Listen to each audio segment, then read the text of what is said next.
Good afternoon, everyone. I'm Congressman Tom Rooney here to give you an update as to what happened this week in Congress.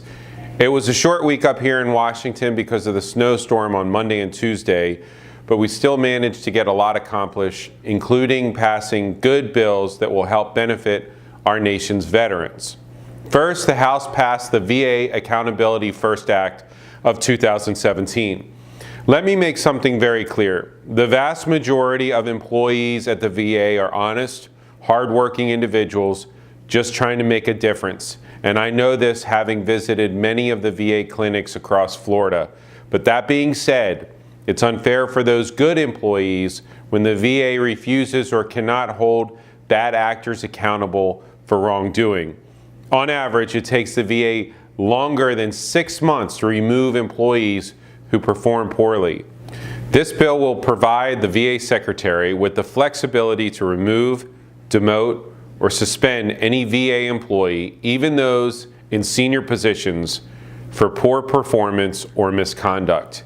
At the same time, this bill improves protections for whistleblowers to protect those who come forward and report misbehavior. You may recall I voted for a similar bill last Congress offered by my good friend Florida Senator Marco Rubio.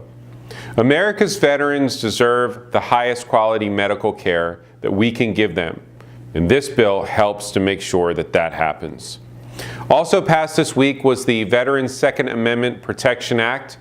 This bill would prohibit the VA from depriving a veteran of his or her Second Amendment rights without a judge ruling that the beneficiary is a danger to themselves or others.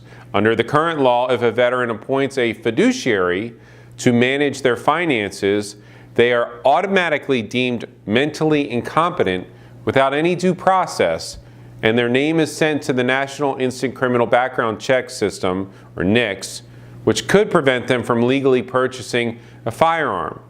Unfortunately, the possibility of having one's name reported has stopped some veterans from seeking the mental health help that they need because they're also afraid that the government will take away their Second Amendment rights.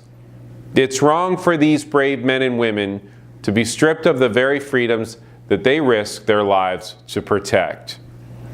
And finally, this week I co-sponsored legislation titled the Purple Heart Preservation Act, legislation that makes it illegal to buy and sell military-issued Purple Hearts. Currently, a military-issued Purple Heart can fetch hundreds of dollars on the collector's market, possibly thousands if it comes with documentation and belonged to someone who was killed in action.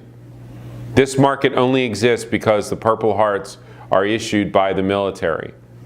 This bill essentially eliminates the market for these medals by preventing individuals from profiting from their sale, and makes it easier for nonprofit organizations to return Purple Hearts to their rightful owners. The Purple Heart is one of the most recognized military medals, and such a high honor needs to be protected.